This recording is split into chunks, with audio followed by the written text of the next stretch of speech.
کہ فلسطین کی ریاست کے قیام نہیں کہا گیا، یہ کہا کہ ہم اس کی طرف جو خواہش ہے اس کو وی ریکگنائز دی ایسپریشن. امریکہ کی طرف سے یہ ڈیمانڈ نہیں ہے کہ پاکستان چائنا سے بات نہ کرے، اور چائنا بھی ہمیں یہ نہیں کہہ رہا کہ آپ امریکہ سے بات نہ کریں. تو یہ جو ون ون سولوشن ہے، جس کے برعکس ہوتا ہے زیرو سم، کہ اگر آپ ایک سے بات کریں تو دوسرے سے اپنا ناراض ہے. پنجاب کا جو حق ہے اپنے صوبے کو ان وسائل میں رہتے ہوئے بہتر کرنے کا، اگر تو اس میں کوئی کمی کرے گا تو پنجاب سے آواز اٹھے گی انشاءاللہ. کہ بھی اگر یہ حکومت آئے گی تو یہ اب میں یہ کہہ دوں، یہ بہت ہی غیر ذمہ دارانہ گفتگو ہے کہ جی آپ کو کوئی تفصیلات نہ ہو رہا کہ میں 15 کروڑ نوکریاں نکال دوں گا. یہ کیا طریقہ ہے؟ وہ تمام تعمیرات جو مسلم لیگ نون نے کی ہیں، چاہے اسلام آباد میں کی ہیں، کسی بھی جگہ کی ہیں، آپ وہ پاکستان سے اٹھا دیں تو کھنڈرات رہ جائیں گے.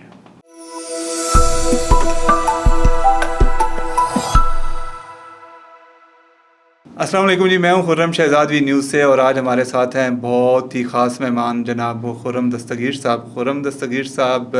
پاکستان کے ان چند ایک سیاستدانوں میں سے ہیں جن کے بارے میں اگر کہا جائے کہ وہ حقیقی دانشور ہیں اور حقیقی پڑھے لکھے ہیں، اور آج بھی پڑھنے اور لکھنے کا شغف رکھتے ہیں. یہ ان کی شہرت سیاست تو ہے ہی، لیکن ان کی اصل شہرت یہ ہے کہ اگر آپ نے کسی کے ساتھ حقیقی ایشوز پہ بات کرنی ہے اور پڑھی لکھی بات کرنی ہے تو خرم دستگیر صاحب جیسا شخص آپ کو شاید دوسرا کوئی نہ ملے. بہت شکریہ سر، آپ نے ہمارے لیے وقت نکالا. اور آپ کا شکریہ، آپ نے مجھے مدعو کیا. تو سر، آج کل بڑی تبدیلیاں ہو رہی ہیں پاکستان میں بھی اور عالمی دنیا میں بھی. کل ایک ٹرمپ کی طرف سے، ایک امریکن صدر جو ہیں ڈونلڈ ٹرمپ، ان کی طرف سے ایک بہت بڑے منصوبے کا اعلان کیا گیا ہے. 20 نکات کا منصوبہ ہے وہ، اور اس میں انہوں نے ایک سلوشن دیا ہے جس میں وہ جو اسرائیل اور فلسطین کا جو کنفلکٹ ہے اس کا، اور اس میں بظاہر 8 مسلم ممالک کا بہت بڑا کردار ہے، اور یہ پاکستان کے بھی عام کردار کو تسلیم کیا جا رہا ہے. پاکستان خود بھی تسلیم کر رہا ہے اور ڈونلڈ ٹرمپ کی طرف سے بھی تسلیم کیا جا رہا ہے. تو سر، آپ اوور آل اس منصوبے کو کیسے دیکھتے ہیں، اور اس میں جو پاکستان نے کردار ادا کیا اور جو مسلم کنٹریز کا کردار کہا جا رہا ہے اس کو کیسے دیکھتے ہیں؟ جی، پہلے تو میں آپ کے ناظرین کی توجہ اس بات پہ دلاؤں گا کہ 1 مئی کو ہمارے ذہنوں میں، حقیقت نہیں تھی لیکن ہمارے ذہنوں میں، ایک بدحال، تقریباً دیوالیہ، کمزور اور شکستہ پاکستان تھا، جس میں کہا تھا کہ بڑی مایوسی ہے اور بڑی خرابی ہے، اور نظام کے بارے میں بڑی گفتگو تھی. اور پچھلے ہم کہہ سکتے ہیں اب کہ صرف 4 مہینوں میں پاکستان دنیا کے اہم ترین ممالک میں اب اس کا شمار ہو رہا ہے. مشرق وسطیٰ میں پہلی دفعہ پاکستان کا ایک مسلمہ کردار نظر آ رہا ہے. پاکستان نے امریکی ہتھیاروں کے بغیر 4 دنوں میں اپنے سے 10 گنا بڑے دشمن ہندوستان کو شکست دی ہے، اور پوری دنیا میں پاکستان کی دانش، اور میں نے تو اپنے کانوں سے سنا ہے، وزڈم اینڈ ٹرانسپیرنسی، دانش اور شفافیت کے لوگ معترف ہیں اور پاکستان کے ساتھ بات کرنا چاہتے ہیں، پاکستان سے مشورہ لینا چاہتے ہیں. ہم نے دیکھا کس طرح بھی UN میں جو مسلم ممالک کے جو عمائدین تھے، صدور اور مختلف جو وزیر اعظم تھے، وہ باقاعدہ طور پہ محمد شہباز شریف کے ارد گرد بیٹھے تھے ان کی بات سننے کے لیے. تو یہ جو تبدیلی ہے، یہ نہیں ہوا کہ اچانک کوئی ہو گیا. پاکستان کے اندر الحمدللہ طاقت موجود تھی، ہے، لیکن پچھلے 4 مہینوں میں اس کا اظہار ہو گیا، ایکسپریس ہو گئی پاور. اور اس میں جو ایک بنیادی حقیقت ہے وہ یہ ہے کہ پاکستان کے وہ تمام لیڈرز، ذوالفقار علی بھٹو سے لے کر محمد نواز شریف تک، وہ تمام سائنسدان، مختلف ہمارے اداروں کے، فوج کے سربراہان، جنہوں نے پاکستان کے ایٹمی ڈیٹرنٹ کو سنبھال کر رکھا، اس کو پروٹیکٹ کیا، ہمیں ان سب کا شکر گزار ہونا چاہیے. کیونکہ یہ بنیادی حقیقت جو ہے، اس کے ساتھ سی پیک کا بھی ایشو آیا اور بھی ایشوز ہیں، لیکن جو بنیادی حقیقت یہ کہ پاکستان نے اپنا ڈیٹرنٹ سنبھال کر رکھا. بہت اس کے اوپر حملے بھی ہوئے ہیں، معاشی طور پر بھی اٹیک ہوئے، دوسرے بھی ہوئے، لیکن پاکستان نے اس کو قائم رکھا، جس کا نتیجہ یہ ہے کہ وہ ممالک جنہوں نے اپنا ایٹمی پروگرام چھوڑ دیا، لیبیا، یوکرین، ایران، تینوں کا حال دیکھ لیں کیا ہوا۔ تو لہٰذا وہ جو اسٹرینگتھ تھی، دوسری اسٹرینگتھ جو ہمارے خیال میں ہمیں نظر نہیں آ رہی تھی پاکستانیوں کو، کہ سی پیک کے بعد جو چین کے ساتھ ہمارا تعاون ہے، تکنیکی تعاون ہے، دفاعی تعاون ہے، اس میں پچھلے 10 سال میں سی پیک سائن کرنے کے بعد 2015 میں سائن ہوا تھا جب پریزیڈنٹ شی جن پنگ آئے اور نواز شریف کے ساتھ انہوں نے دستخط کیے، کہ وہ اس میں کتنی تیزی آئی ہے اور کتنی گہرائی آئی ہے، جس کا نتیجہ ہم نے پھر مارکہ حق کے دوران دیکھا۔ اور پچھلے 2 سال کی جو اسٹیبلٹی ہے، اب ہم سب لوگ ویسے تو بہت ایک فیشنیبل ہے شکایت کرنا کہ دیکھو جی بیڑا غرق ہو گیا، بڑا یہ ہے، لیکن حقیقت یہ ہے کہ پچھلے 2 سال سے ڈالر کی قیمت تقریباً ایک ہی جگہ پر ہے، اسٹیبل ہے ڈالر، جس کی وجہ سے مجھے ہیجان رہتا تھا پاکستان کی اکانومی میں، وہ نہیں ہے، اور اس کی وہ جو اسٹیبلٹی ہے وہ بھی۔ تو یہ سب چیزیں مل کر ایکسپریس ہوئیں، دنیا کے حالات میں بھی ایک تبدیلی آئی صدر ڈونلڈ ٹرمپ کی وجہ سے، جنہوں نے امریکہ کو اب دنیا سے ودرا کرنا شروع کیا تھا۔ وہ جو اب بہت پرانا مقولہ ہے کہ نیچر ایبہورز اے ویکیوم، تو کوئی بھی خالی جگہ زیادہ دیر نہیں رہے گی قدرت میں، تو وہ اب پاکستان جہاں جہاں کچھ ویکیوم ایسے ہیں جو اب پاکستان فل کر رہا ہے، جس طرح ابھی جب سعودی عرب نے قطر پر جو امریکہ نے قطر پر حملہ کیا، اسرائیل نے قطر پر حملہ کیا، اس کے نتیجے میں میں سراہنا چاہتا ہوں جو سعودی ولی عہد بھی ہیں محمد بن سلمان، لیکن پوری جو ظاہر رائل فیملی ہے، جو خادمین حرمین شریفین ہیں، کہ انہوں نے کتنی تیزی سے صورتحال کو بھانپا اور اس اسرائیل کے قطر کے حملے کے چند دنوں کے اندر اندر پاکستان سے ایگریمنٹ کر لیا، جس سے انہوں نے اپنے ملک کو بھی سلامتی اس کی زیادہ مضبوط کی ہے پاکستان کے ذریعے، اور حقیقت یہ کہ پاکستان کے ساتھ بھی جو سعودی عرب کا ایک دہائیوں کا بلکہ پاکستان بننے سے پہلے کا تعلق ہے، اس کو انہوں نے باقاعدہ مضبوط کر دیا۔ جو چیز لکھی ہوئی نہیں تھی، ایک غیر رسمی تھی، وہ اب لکھی ہوئی بن کر ہمارے سامنے آگے اس پہ دستخط ہو گئے۔ تو لہذا وہ جو پاکستان کی طاقت تھی وہ ظاہر ہوئی، دنیا میں تبدیلیاں آئیں، جس کے نتیجے میں اب جو کل انہوں نے 20 نکاتی حل پروپوز کیا ہے۔ اب حقیقت یہ ہے، ہمیں اس کا اعتراف کرنا چاہیے کہ دنیا کا کوئی بھی ملک جو ہے وہ فلسطین اور غزہ کے مسلمانوں کے لیے اسرائیل سے جنگ کرنے کے لیے تیار نہیں تھا اور نہ ہی ہے۔ یہ بڑی تلخ حقیقت ہے، جس کا نتیجہ یہ کہ وہاں اب 66,000 سے زائد ہمارے فلسطینی بہنیں اور بھائی شہید ہوئے مسلمان۔ اب اگر کوئی ایسا فارمولہ آیا جو کہ اس میں بہت خرابیاں ہیں، جس میں ابہام ہے، لیکن اگر ایسا فارمولہ آیا ہے جس کے ذریعے یہ قتل رکے گا، یہ نسل کشی جینوسائیڈ رکے گی، اور ان تک کوئی ریلیف پہنچے گا، اور وہ دوبارہ سے اپنی زندگیاں بنانے کے لیے، یعنی جو کام ہم جنگ نہیں کر سکتے لیکن ہم ان کو ریلیف تو پرووائڈ کر، تو وہ اگر شروع ہوتا ہے تو یہ ایک پیش رفت ہے، اور پاکستان کا اس میں انشاءاللہ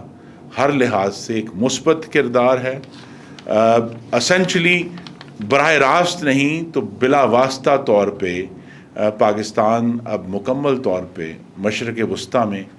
یہ اب خیر لطیفہ ہی بن گیا، لیکن میں وہ لفظ کہ پاکستان بھی اب چلے نیٹ نہیں تو کم از کم پارشل سیکیورٹی پرووائڈر ہے مشرق وسطیٰ میں۔ تو پاکستان کا جو پاور پروجیکشن ہے بطور ملک کے، اس میں اضافہ ہوا الحمدللہ۔ اس کے ہمیں آنے والے مہینوں اور سالوں میں میری توقع ہے کہ اس کے معاشی فائدے بھی ہوں گے۔ سب سے زیادہ آئی تھنک جو تیز ترین فائدہ ہوگا وہ پاکستان کی ڈیفنس پروڈکشن کو ہوگا، کہ ہم اس کی جو کیپیسٹی ہے وہ بڑھا سکتے ہیں سعودی تعاون سے۔ جہاں ہم آج 4 جہاز بنا رہے ہیں، ہم 40 بنا سکتے ہیں، ہم جہاں یہ 2 ٹینک بنا رہے ہیں، ہم 20 بنا سکتے ہیں، اور بہت سارے جو ہمارے ڈومیسٹک پروڈکشن ہے اس میں اضافہ ہوگا، جو دونوں ممالک کے لیے پھر سیکیورٹی کی بیس بنے گی۔ تو لہذا پاکستان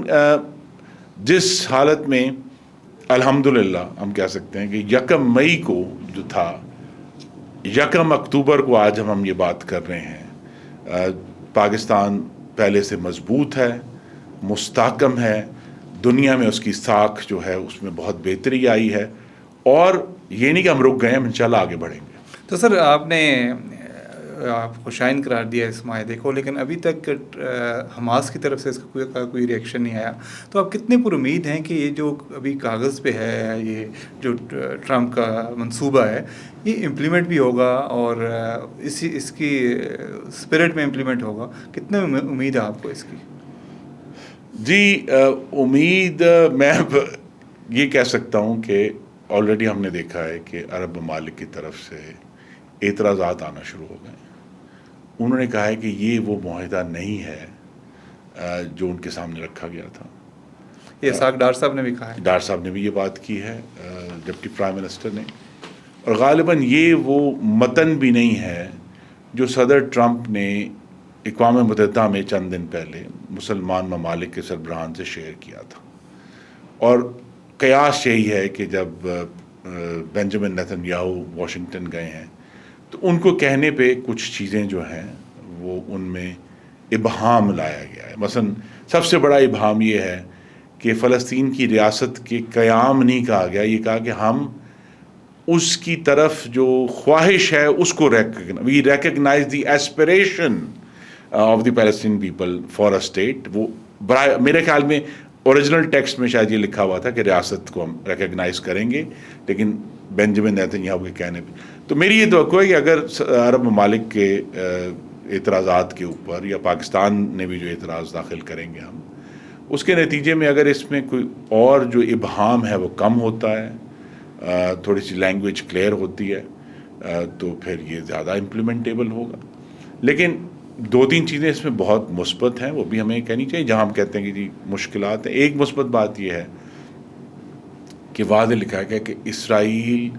غازہ پر نہ ہی قبضہ کرے گا نہ ہی اینیکس کرے گا، یعنی اسے اپنا حصہ بنائے گا۔ یہ بڑی واضح وضاحت سے۔ دوسرا یہ ہے کہ کسی کو غازہ سے زبردستی نکالا نہیں جائے گا، اور جو لوگ اگر جائیں گے بھی تو ان کو واپس آنے کا حق ہوگا۔ اب یہ جو رائٹ ٹو ریٹرن ہے، یہ پچھلے 70 سال سے فلسطینیوں کی ڈیمانڈ ہے کہ اگر ہم اپنی زمینوں سے اٹھیں بھی، کوئی آگے ہمیں بے دخل بھی کرتا ہے لیکن ہمارا حق رہے گا اس کا واپس، تو وہ رائٹ ٹو ریٹرن کا لفظ ہے۔ تیسرا جو عارضی طور پر ہے کہ وہ تمام جو امداد وہاں رکی ہوئی ہے وہ اندر آئے گی، اس میں UN کا لفظ استعمال کیا گیا، اور دوسرے کا کہ اس کے ذریعے جو ہے، حالانکہ UN کے اوپر آپ کو پتہ ہے اسرائیل کو سخت ترین اعتراض رہا ہے، لیکن یہ ہے کہ وہ تو اگر نسل کشی رکتی ہے، ریلیف پہنچتا ہے، اور اس کے نتیجے میں وقت کے ساتھ کوئی پیس فورس آتی ہے اور اسرائیل کی جگہ اگر کچھ مسلمان ممالک کی فوج وہاں بیٹھتی ہے امن قائم کرنے کے لیے، تو یہ ہم اسے پیش رفت کہہ سکتے ہیں۔ تو سر جو پاکستان کے اینگل سے جو پاکستانی حکومت بھی کہہ رہی ہے، آپ نے بھی ذکر کیا، ڈونلڈ ٹرمپ نے بھی ذکر کیا کہ پاکستان کا اس منصوبے میں بڑا اہم کردار ہے، لیکن ڈومیسٹکلی پاکستان کے کچھ جماعتوں کی طرف سے، جس طرح جماعت اسلامی نے اس کی مخالفت کی ہے، مولانا فضل الرحمان نے بہت اس کا سخت موقف اختیار کیا، اس کی مخالفت کی ہے، اور عوام میں جو ایک جنرل ہمارا ایک ہوتا ہے ریئیکشن کہ وہ اس کو ویلکم نہیں کرے، تو آپ نہیں سمجھتے کہ اس سے پاکستان کے اندر جو داخلی مسائل ہیں وہ بڑھ جائیں گے؟ جی میری یہ تجویز بھی ہوگی اور توقع بھی ہے کہ وزیر اعظم قومی اسمبلی کا اجلاس ہو رہا ہے، ایک بھرپور عوام کے لیے پارلیمان میں آ کر پارلیمان کو بھی آگاہ کریں گے اور عوام کو بھی اس کے ذریعے ان کے منتخب نمائندے آگاہ کیا کرنا ہے۔ نمبر ایک، پاکستان اسرائیل کو تسلیم نہیں کر رہا، ٹھیک ہے، یہ کہیں کسی بھی پروپوزل میں کہ پاکستان کی طرف سے اسرائیل کی ایکسیپٹنس وہ نہیں، ہم ان کو ریکگنائز نہیں کر رہے اور نہ ہی کریں گے، یہ بات واضح ہونی چاہیے۔ دوسرا یہ ہے کہ جو مثبت بات ہے کہ پاکستان اپنے فلسطینی بھائیوں اور بہنوں کی زندگیاں بچانے میں، ان کو بہتر کرنے میں اہم کردار ادا کرے گا، اس کا تحفظ کرنے میں اہم کردار ادا کرے گا، جو کہ مثبت چیز ہے۔ تو لہٰذا یہ دونوں جو اینگلز ہیں، دوسرا یہ ہے کہ جو مخالفین ہیں ان کی رائے میں وزن ہو سکتا ہے، ان کے پاس کوئی متبادل نہیں ہے۔ دیکھیے میں نے پہلے اس لیے کہہ دیا کہ چونکہ دنیا کا کوئی ملک بشمول پاکستان اس کاز کے لیے اسرائیل سے جنگ کرنے کے لیے تیار نہیں تھا. ایون ایران تیار نہیں تھا, ترکی تیار نہیں تھا. جب ہم اس کے لیے تیار نہیں تھے تو پھر اگر کوئی ایسا پروپوزل ہے جس کے ذریعے دیکھیں مدنی عالم 16 سے 20 ہزار بچے مار دیے ہیں 12 سال سے کم عمر کے, تو لہٰذا ہم کہیں گے جی نہیں ہم تو اسرائیل کے خلاف ہیں اور ہم کوئی معاہدہ نہیں مانیں گے, اور بچے پھول جیسے بچے جو ہیں وہ اسرائیل قتل کرتا جائے انہیں. تو اسرائیل کا ہاتھ روکنے کا جو کوئی بھی پروپوزل ہے جو جس میں ہماری طرف سے کوئی ایسی چیز نہیں کہ ہم ان کو ریکگنائز کر رہے ہیں, لیکن ہمیں کم از کم اس کو سنجیدگی سے لینا چاہیے. اچھا خرم صاحب, آپ نے کہا جی کہ 1 مئی کے بعد پاکستان کی صورتحال بدل گئی, پاکستان کی اہمیت بڑھ گئی دنیا میں, جو کہ ٹھیک بات بھی ہے, اور پاکستان نے سعودی عرب کے ساتھ ایک تاریخی معاہدہ کیا ہے. اس کے بعد اب اس منصوبے میں پاکستان کا کردار بہت اہم ہے اور بہت بڑا بتایا جا رہا ہے. تو آپ اس ساری جو بالخصوص پاکستان اور سعودی عرب کے جو تعلقات ہیں, آپ سمجھ رہے ہیں کہ آنے والے سالوں میں مشرق وسطیٰ میں یہ دونوں ممالک مل کر کوئی بڑا کردار ادا کریں گے, اور ان کے آپس کے جو تعلقات ہیں وہ اس کو آپ کیسے آگے جاتا دیکھ رہے ہیں؟ جی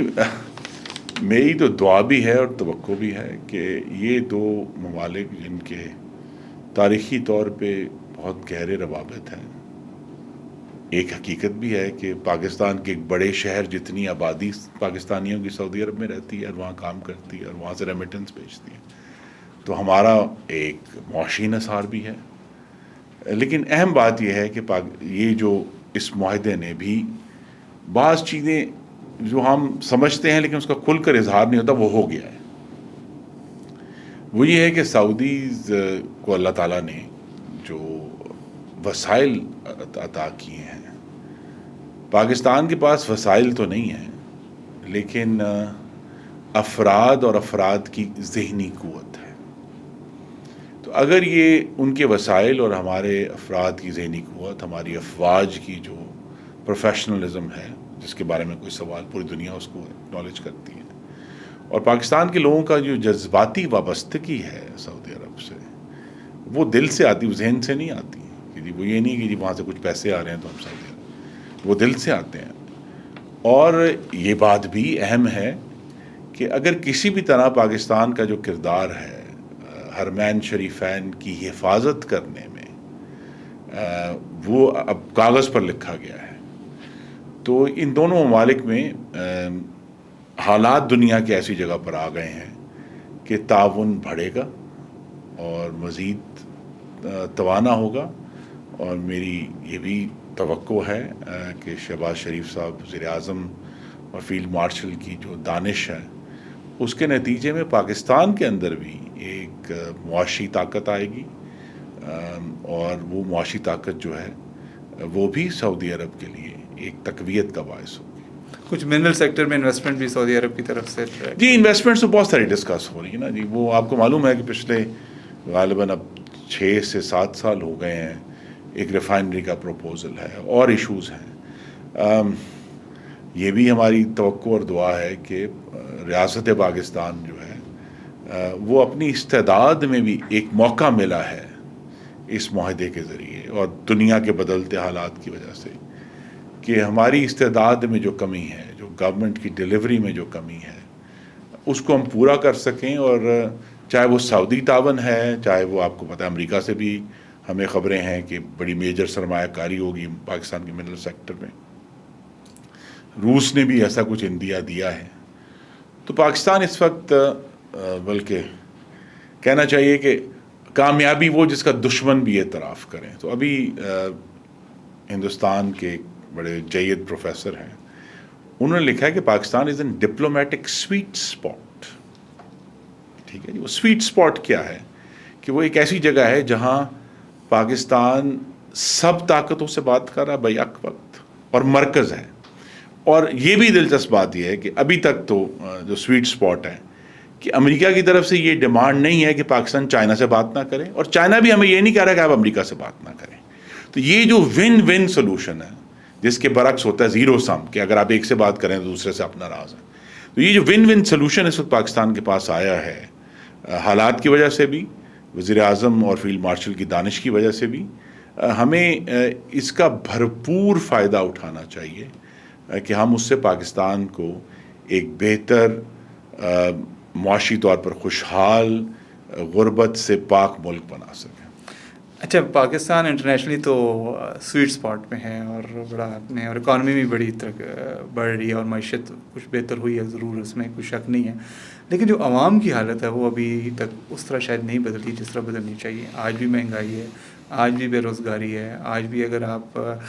تھوڑا سا مڈل کلاس سے نیچے چلے جائیں تو لوگ مشکل زندگی گزار رہے ہیں. ایون کہ ٹاپ مڈل کلاس کے لیے بھی اپنے خرچے اخراجات پورے کرنا بہت مشکل ہے، جو ان کی آمدنی ہے اور اس کے مقابلے میں جو اخراجات ہیں. تو وہ کب بدلے گی اور وہ کیوں نہیں بدل رہی؟ جی ہاں، یہ بڑا سوال ہے. شہباز شریف صاحب کے سامنے آئی تھنک غالباً اس وقت سب سے بڑا چیلنج جو ہے کہ وہ لفظ پرانا ہو گیا لیکن استعمال کریں کہ کچھ انقلابی اصلاحات لانی ہیں. ایسی اصلاحات جو پاکستان میں پاکستانیوں کو راغب کریں کہ وہ اپنے ملک میں سرمایہ کاری کریں، جس کے نتیجے میں روزگار پیدا ہوگا. اور وہ روزگار کی جو خوشحالی ہے کہ ایک گھر میں اگر 3 لوگ کام کرتے ہیں اور تینوں کو کی تنخواہ بہتر ہوتی ہے تو ان کو احساس ہوگا کہ ہمارے حالات بہتر ہو رہے ہیں. یا جو اگر اس میں 2 لوگ بے روزگار ہیں ان کو روزگار مل جاتا ہے تو ان کو احساس ہوگا کہ ہمارے حالات بہتر ہو رہے ہیں. یہ ایک بہت بڑا چیلنج ہے کیونکہ میں اب ذاتی طور پہ چونکہ اس سارے معاملے کا بڑا پرانا آبزرور بھی ہوں، طالب علم بھی ہوں. جو ہماری لگی بندی فارمولے تھے نا جی، یا جو ہمارے پاس نسخے تھے وہ اب آبسولیٹ ہو گئے. تو ہمیں یہ سوچنا پڑے گا کہ کیا ریاست کا جو نظام ہے، کہہ سکتے ہیں تحصیل سے لے کر وفاقی حکومت تک، اس کو کیسے تبدیل کرنا ہے. کہاں ریاست رکاوٹ ہے جس کی وجہ سے پاکستانی ہی پاکستان میں انویسٹ نہیں کرتے ہیں. فورن انویسٹر دور کی بات ہے. اور یہ بھی ایک بنیادی اصول ہے کہ جب پاکستانی پاکستان میں انویسٹ کرنا شروع کریں گے تو فورن انویسٹر بھی آ جائے گا. اس کے اوپر کہتے ہیں نا rides on the back of domestic investors. تو یہ بہت بڑا چیلنج ہے اور اس میں کوئی واضح سادہ سا سلوشن نہیں ہے کہ یہ کر لو تو یہ ہو جائے گا. اس میں جو ہمارا ٹیکسیشن سسٹم ہے، ہمارا ریاست کے جو NOC سسٹمز ہیں، بہت سارے معاملات میں جو ہمارا عدالتی نظام ہے جس نے کانٹریکٹ انفورس کرنے ہیں. کانٹریکٹ انفورسمنٹ ایک بہت بڑا ایشو ہے پاکستان میں. یہ سب چیزیں جو ہیں میری واضح توقع ہے کہ شہباز شریف صاحب سے زیادہ محنتی میں نے وزیر اعظم نہیں دیکھا. ہم نے اب کافی دیکھ لی ہیں، بہت محنتی شخص ہیں. اور اگر وہ واقعی دل جوئی سے اور پورے سوچ سے عزم سے یہ کام کریں گے تو یہ کر سکتے ہیں. تو ابھی کچھ پچھلے دنوں سیلاب آیا تھا اور سیلاب میں پنجاب میں بہت تباہی ہوئی ہے، اور جو لوگوں کی قوت خرید تھی یا قوت پیداوار تھی، خاص کر زمیندار لوگوں کی، اس کا بہت نقصان ہوا ہے اور لوگ بہت تباہ حال ہیں. لیکن دیکھنے میں یہ آیا ہے کہ ان کی تباہ حالی ایک طرف جو ہمارا حکمران طبقہ ہے وہ بجائے اس پہ کہ ان کی بحالی پہ کوئی مل بیٹھ کے کوئی کام کریں یا کوئی تجاویز ایسی لے کر آئیں یا اقدامات ایسے کیے جائیں جو اس سے ریکوری جلد از جلد ہو، وہ اس بات پر لڑ رہے ہیں کہ جو ان کو امداد ہے وہ بے نظیر انکم سپورٹ پروگرام کی طرف سے ہونی چاہیے یا وزیر اعلیٰ کارڈ کی طرف سے ہونے چاہیے. تو اس پہ مختلف آرائیں ہیں مختلف لوگوں کی. کچھ لوگ کہتے ہیں کہ BISP تو اس قابل ہی نہیں ہے، اس کو تو بند کر دینا چاہیے، تو لوگوں کو بیکاری بنا رہا ہے. کچھ لوگ کہہ رہے ہیں کہ ان کے پاس پورے ملک کا ڈیٹا ہے اور وہ واحد ادارہ ہے جو سیلاب میں کی امداد دینے میں افیکٹو ہو سکتا ہے. آپ اس بارے میں کیا کہتے ہیں؟ دیکھیے، پہلی جو بات اس میں جو تھوڑی سی مشکل ہے وہ یہ ہے کہ پنجاب کے بھی اتنے ہی حقوق ہیں بطور ایک وفاقی یونٹ کی جس طرح دوسرے صوبوں کے، لیکن somehow یوں لگتا ہے کہ پنجاب کو وہ خود مختاری حاصل نہیں ہے. سب لوگ اس کو بلیم کرتے ہیں. تو جہاں تو پنجاب کا حق ہوگا اس کے لیے آواز اٹھائیں گی مریم نواز صاحبہ، اٹھانی بھی چاہیے، کیونکہ پنجاب کا غریب بھی اتنا ہی غریب ہے جتنا سندھ کا غریب ہے یا KP کا غریب ہے، اور بڑا صوبہ ہونے کے ناطے شاید زیادہ غریبوں کی تعداد ہے. تو پنجاب کا جو حق ہے وفاق کے محصولات میں، پنجاب کا جو حق ہے اپنے پانی کے اوپر، پنجاب کا جو حق ہے اپنے صوبے کو ان وسائل میں رہتے ہوئے بہتر کرنے کا، اگر تو اس میں کوئی کمی کرے گا تو پنجاب سے آواز اٹھے گی انشاءاللہ۔ دوسرا جو ایشو ہے کہ کیا BISP بہترین طریقہ ہے ریلیف فراہم کرنے کا، یہ کوئی واضح جواب نہیں ہے۔ دیکھیے BISP ہماری آنکھوں کے سامنے،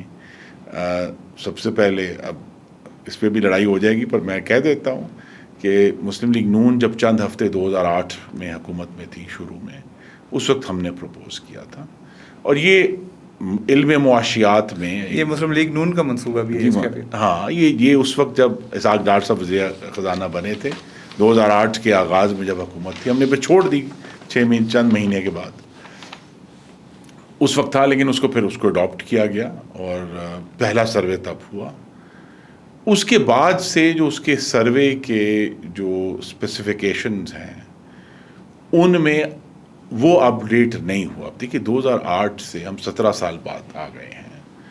بہت سارے چینجز آ گئے ہیں، بہت سارے وقتاً فوقتاً آپ کو پتا ہے کہ ایسی خبریں بھی آتی رہتی ہیں جو کچھ بات۔ اکنامک ایکسپرٹس یہ کہتے ہیں کہ جو غریب ترین لوگ ہیں، جو انگریزی کا لفظ ہے انڈیجنٹ ہیں، ان کے لیے یہ سب سے ایفیشینٹ طریقہ ہے ریلیف پرووائڈ کرنے کا، سب سے لیسٹ انفیشنسی ہے۔ باقی ہر چیز میں نہیں، آپ مثلا آٹا آپ خریدیں گے تو خریدنے میں ایفیشنسی ہے، ٹرانسپورٹ میں ایفیشنسی ہے، ڈلیوری میں ایفیشنسی ہے، یہاں آپ ڈائریکٹلی کیش ان کو ٹرانسفر کر رہے ہیں۔ لیکن ہمارے پاس حقیقت ہے کہ 17 سال گزرنے کے بعد بھی آؤٹ پٹ ڈیٹا نہیں۔ ہم نے ان پٹ تو کر دیا، اب اس سال جو ہے غالباً کچھ 700 ارب روپے کا ہے یا 800 ارب روپے کا ہے، اب اتنا میجر ان پٹ ہو رہا ہے۔ اب یہ وقت آ گیا ہے کہ اگر ہمیں آگے بڑھنا ہے، اس کو مزید آگے لے کر جانا ہے، تو دو کام کرنے ہیں۔ ایک تو یہ ہمارے پاس واضح نہیں ہے جو کانٹروورسیز کی تو آپ اشارہ کر رہے ہیں کہ کیا یہ بہترین سسٹم ہے، اس کو بھی تو جج کرنا نا۔ صرف یہ نہیں کہہ دینا کہ جی چونکہ ہم ڈیٹا ہے تو ہم ڈیٹے مثلاً جب ہم انجینئرنگ پڑھ رہے تھے بہت سال پہلے اور ڈیٹا کے بارے میں ہمیں بتایا گیا، تو بنیادی اصول ہے کہ data is garbage in garbage out. اگر خراب ڈیٹا اندر جائے گا تو رزلٹ بھی خراب، اتنا ہی خراب آئے گا جتنا ڈیٹا اندر گیا تھا۔ تو لہٰذا یہ کہہ دینا کہ صرف ڈیٹا ہے، وہ بڑا ویلیبل پروگرام ہے، لیکن اس پروگرام میں اب بہت میجر ریفارم کی ضرورت ہے کہ وہ کسی ایک علاقے کے لیے صرف جسے ہم کہتے ہیں انگریزی کا لفظ ہے پیٹرونیج کا ذریعہ نہ بن جائے۔ پورے پاکستان کا اس پر حق ہے۔ اور دوسرا جو ایشو جس کے میں نے آپ کو، ایک تو میسولی اس کو ریویو ہونا چاہیے، اور اس کے جو رزلٹس ہیں اب 17 سال بعد باہر آنے چاہیے کہ بھی کتنے لوگ غربت سے باہر نکلے یا نہیں نکلے۔ یہ تو ڈیٹا آ سکتا ہے نا، ٹھیک ہے، وہ ڈیٹا نہیں ہے ہمارے پاس، اور جب تک ہمیں پتہ نہیں چلے گا تو ہمیں اس کی ایفیشنسی، ہاں ہمیں اس کی ایفیشنسی کے بارے میں، ہمیں اس کی انٹیگریٹی، ڈیٹا میں وہی میں کہا ہماری انجینئرنگ یاد آ جاتی، ڈیٹا کی انٹیگریٹی بہت بڑی چیز ہے۔ وہ کتنا سالڈ ڈیٹا ہے، کتنا ویریفائبل ڈیٹا ہے، یہ بہت ساری چیزیں ہیں۔ تو لہٰذا ایک تو اس میں ریویو ہونا ہے۔ دوسری جو چیز اس میں ہونی ہے وہ یہ ہے کہ چونکہ انکم سپورٹ پروگرام ساتھ ہی آیا 2 سال بعد 18th امینڈمنٹ ہو گئی، ساتھ ہی نیشنل فائنانس کمیشن ایوارڈ بھی 2008 میں شروع ہوا، 9 میں NFC ہوا، 10 میں 18th امینڈمنٹ ہوئی۔ وفاق کے پاس اب واضح ہے، اب ہم یہ بھی کہہ سکتے ہیں 15 سال ہو گئے کہ NFC کی وجہ سے، چونکہ وفاق کے پاس ہسٹوریکل لائبلٹیز ہیں پاکستان کے قرضوں کی، اور نئی لائبلٹیز جنریٹ ہو رہی ہیں، وفاق کے پاس اب وہ وسائل نہیں ہیں جن کے ذریعے وہ لائبلٹی وہ اپنی ڈسچارج کر سکے۔ تو چونکہ انکم سپورٹ پروگرام ایک ایسی چیز ہے، میں اس کا بہت زیادہ اس پہ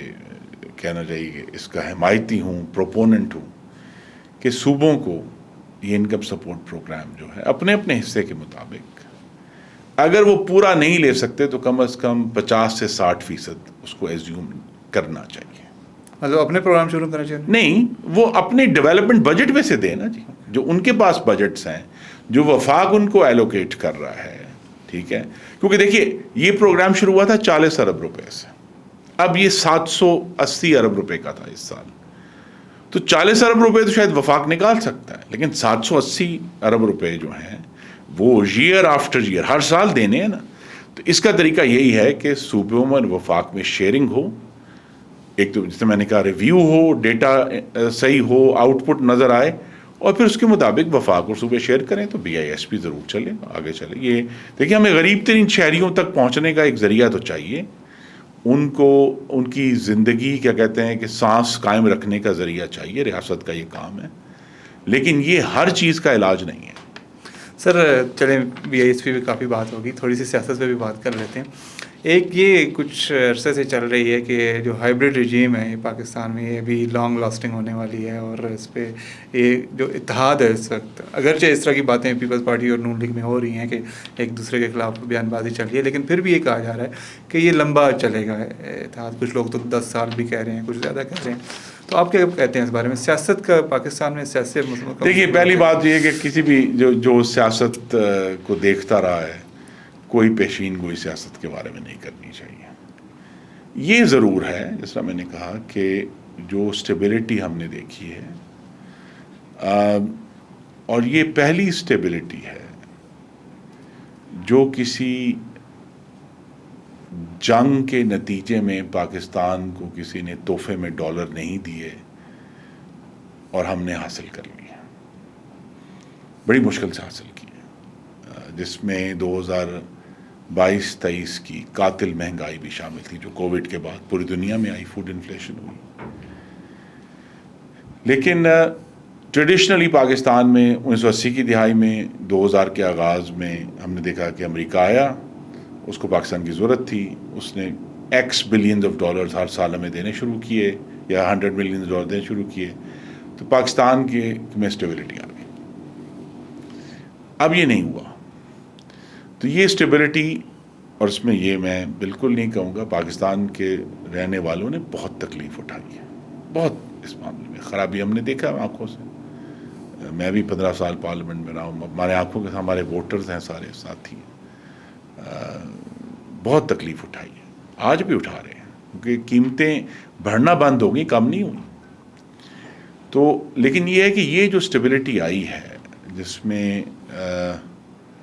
بہت کردار چائنا کی مدد کا بھی ہے,